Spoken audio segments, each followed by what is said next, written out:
Hi again. We're in John Wesley Brady's This Freedom Whence, page 100. This subhead is An Apparent Failure. It's talking about John Wesley's early life, even as a clergyman.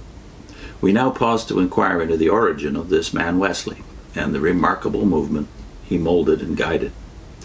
The zeal of many to trace their family pedigree to some warlord or of the Norman conquest is at best humorous, at worst pathetic.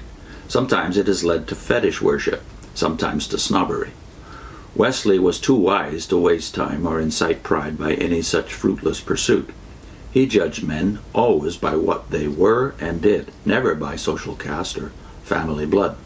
Yet, since his death, he has had admirers so obsessed by this passion for family pedigree, last frailty of noble mind, that they have produced genealogical tables to prove he was a descendant of honorable stock preceding the Norman conquest. Be that as it may, it meant nothing to Wesley, and we pass no judgment upon its accuracy. His immediate ancestry is, however, of peculiar interest, for he was, in marked degree, a child of the Christian Church.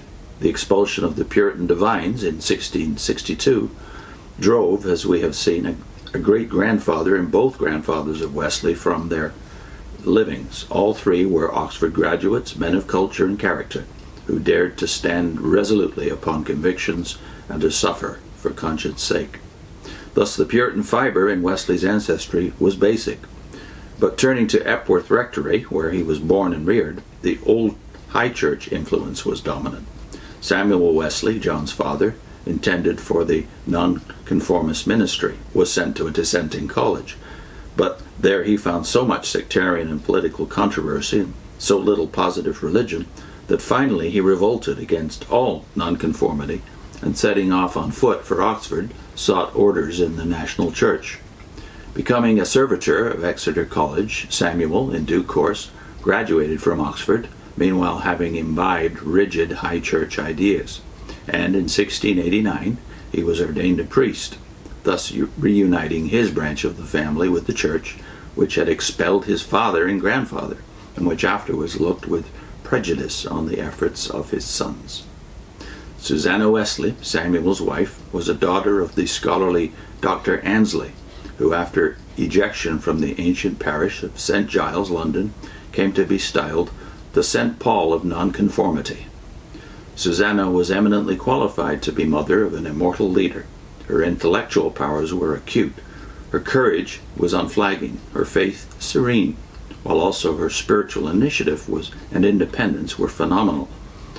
Though daughter of an ejected Puritan divine, Susanna, when but 13 and before meeting Samuel Wesley, had become discontented with the stern Calvinism then dominant in nonconformity.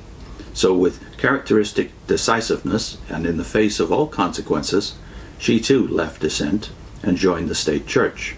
Hence, in the blood of the renowned missioner, to a unique degree, Anglican and Puritan coalesced, the order and dignity of the one, and the fearless initiative of the other.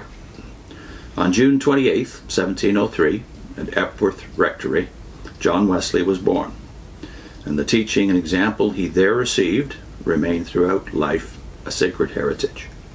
But on the tables of memory, the date, February 9th, 1709, was literally branded. For then, shortly before midnight, Epworth Rectory was burned to the ground, and as the family were assembling outside the blazing house, thanking God that all lives were spared, a child's screams burst from the topmost chamber. Jackie was within the fiery cauldron. Awakened by the raging of flames in the thatched roof just over his head, the 5-year-old lad, seeing the staircase ablaze, had tugged a chest to the window, and on it he stood, smashing the glass and shouting for help. An heroic rescue ensued. So he who later was to move the world for righteousness was plucked, a brand out of the burning, only a few seconds before the roof fell in. Always to Wesley this rescue was an intervention of Providence. The hand of destiny, he felt, was upon him. At Charterhouse School, Wesley, from 1713 to 1719, laid the foundations of his excellent classical education. But memory of the place was not happy. repeatedly as he recalled the bullying of the larger boys and the fact that often he there had little to eat save bread, and no plenty of that. His undergraduate years at Christ Church, Oxford, we pass over, not till he became a fellow at Lincoln College, where Oxford influences woven inextricably into his habits of life. These influences centered in the Holy Club, of which he was leading member.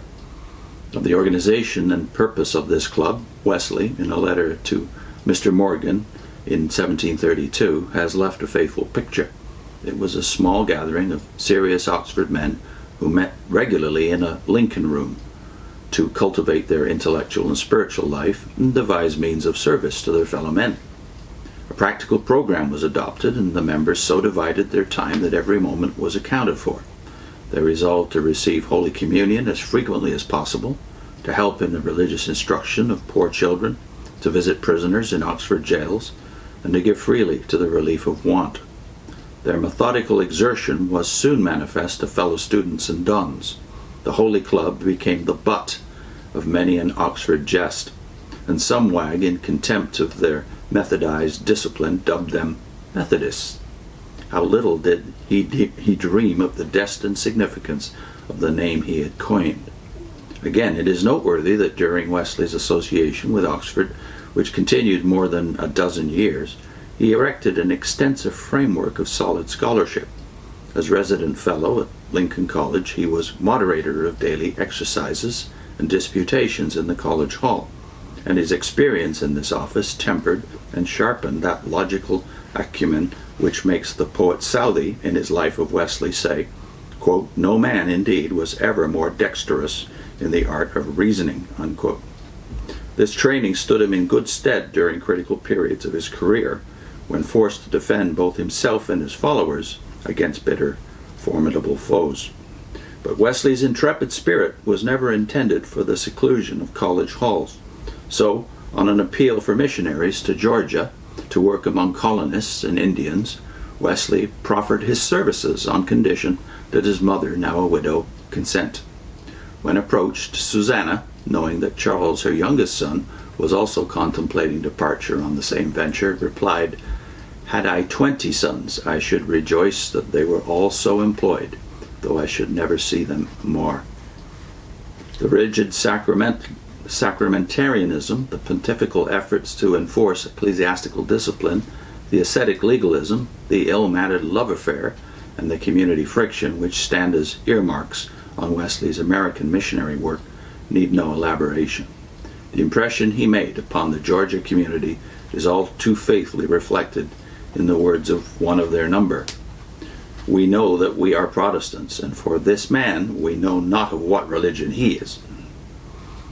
Had Wesley died in his 35th year, he would have been an unremembered man, capable, methodical, hard-working, but pedantic, legalistic, irascible, unloved, and well-nigh unlovable.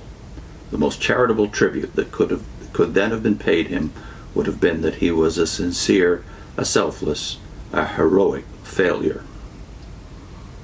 Next time, A Transfigured Soul.